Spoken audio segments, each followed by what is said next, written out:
प्रधानमंत्री द्वारा एएनआई में दिए गए इंटरव्यू में नीतीश कुमार को जिस तरीके से सच्चा समाजवादी नेता बताया गया था, इससे बिहार में चर्चाओं का नया बाजार शुरू हो गया। लालू यादव ने अगले दिन ही प्रधानमंत्री के इस बयान पर सिरे से नकारते हुए इस बयान को यह कह दिया कि लालू यादव के पुत्र हैं इसलिए वो राजनीति में आते हैं, अब जिनके पुत्र नहीं हैं वो राजनीति में कैसे ला सकते हैं।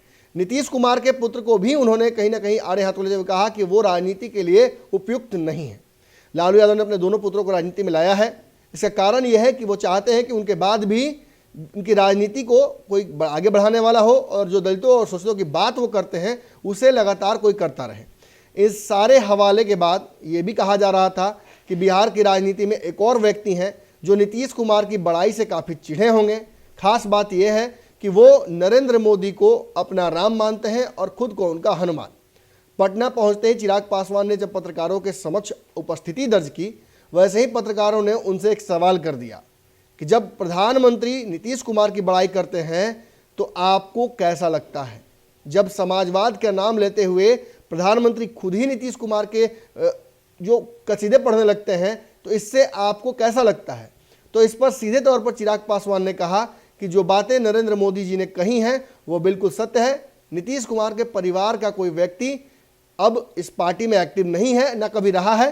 तो ऐसी स्थिति में ये तो सच है कि प्रधानमंत्री जो बोल रहे हैं वो बिल्कुल सही लग रहा है। लेकिन नीतीश कुमार जिस तरीके से राजनीति करते रहे हैं, पिछले 15 सालों में नीतीश कुमार ने बिहार के लिए कौन सी उपलब्धि की है, 5 अगर ऐसी उपलब्धियां गिना दी जाए तो मैं राजनीति छोड़ने के लिए तैयार हूं और नीतीश कुमार के साथ चलने के लिए भी तैयार हूं। आपको बता दें कि यहाँ चिराग पासवान बिहार में विभिन्न मुद्दों को लेकर नीतीश कुमार के घेराव करने की तैयारी कर रहे हैं। अपनी पार्टी की तरफ से एक बड़े आंदोलन की तैयारी में लगे हुए हैं। इसको लेकर पूरे बिहार में वो घूम भी रहे हैं। वहीं इस सवाल पर मामला कहीं ना कहीं फंस जाता है। साफ तौर पर देखा जा सकता है कि जब नरेंद्र मोदी बड़ाई कर देते हैं नीतीश कुमार की तो कहीं ना कहीं परिस्थितियां ऐसी हो जाती हैं कि चिराग पासवान को भी मानना पड़ता है उनकी बात। लेकिन तुरंत इसके बयान के बाद नीतीश कुमार पर हमलों की श्रृंखला उन्होंने ला दी और एक एक करके नीतीश कुमार की कमियां गिनाने लगे। आप देख सकते हैं इस वीडियो में कि किस तरीके से चिराग पासवान ने पत्रकारों से बात करते हुए नीतीश कुमार के मुद्दे पर अपना बयान दिया। माँ के साथ आया हूँ, पूरे परिवार के साथ आया हूँ, सिस्टर हैं, उनके दोनों बच्चे हैं, जीजा जी हैं, पूरा परिवार आज लंबे समय के बाद पटना में सब लोग एक ही साथ हैं। लंबे समय तक अब यहाँ पे रुकने का है क्योंकि मेरी एक लंबी लड़ाई है, लंबा आंदोलन है जिसका आगाज़ हम लोग 15 तारीख से कर रहे हैं। तो इसके लिए ज़रूरी है कि मेरा परिवार यहाँ पर रहे, साथ में सब लोग रहते हैं। तो जो दिल्ली जाना होता है तो इसलिए मैंने आग्रह किया। तो इस बार लंबे समय तक मम्मी, परिवार पूरा, सिस्टर, उनके बच्चे सब लोग अभी यहीं पे ही हैं।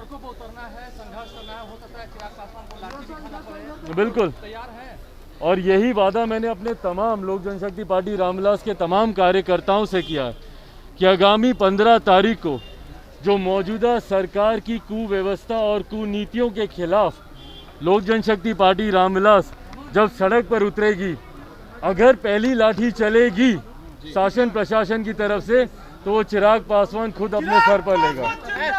तो ना मैं लाठी खाने से डरता हूँ, ना मैं उनकी पानी की बौछारों से डरता हूँ, ना वो आंसू गैस का इस्तेमाल करें। जो करना कर लें भाई, आपने पहले ही सारी शक्तियाँ इस्तेमाल करके देख लिया, मेरे परिवार को तोड़कर देख लिया, मेरी पार्टी को मुझे ही मेरी पार्टी से अलग करके देख लिया। तो जितना आपको करना है मेरे साथ, अब लाठियाँ चलानी है कि मुझे गिरफ्तार करना है।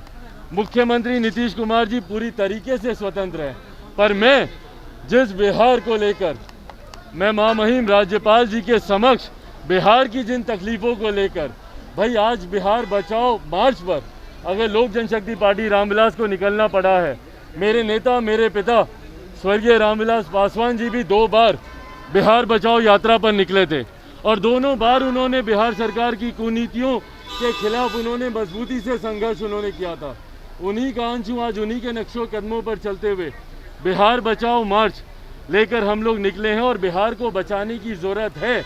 जिस तरीके से शराबबंदी में एक के बाद एक जहरीली शराब पीने से लोगों की मौतें हो रही हैं, यहीं पर बालिका सुधार गृह में जिस तरीके से छोटी छोटी बच्चियों को देह व्यापार में जबरन उनको घसीटा जा रहा है, जिस तरीके से शिक्षकों पर, छात्रों पर लाठियां चलाई जा रही हैं, वार्ड सचिवों पर लाठियां चलाई जा रही हैं, ममता आशा कर्मियां जिस तरीके से परेशान हैं, जिस तरीके से 19 लाख रोजगार का वादा करने के बाद आपने एक रोजगार अभी तक किसी पीड़ित परिवार को नहीं दिया।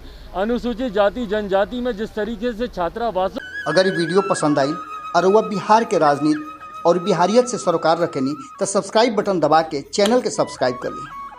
ओजे एगो घंटी बा, ओकरा बटन दबा देला से कुल सटीक और मारक खबर रुआ मुफ्त में मिल जाई। अगर रुआ पत्रकारिता के हमनी के नया प्रयोग में सहयोग कर चाहतानी तो ज्वाइन बटन दबा दी। पेटीएम नंबर नोट कर ली 9386816700। धन्यवाद।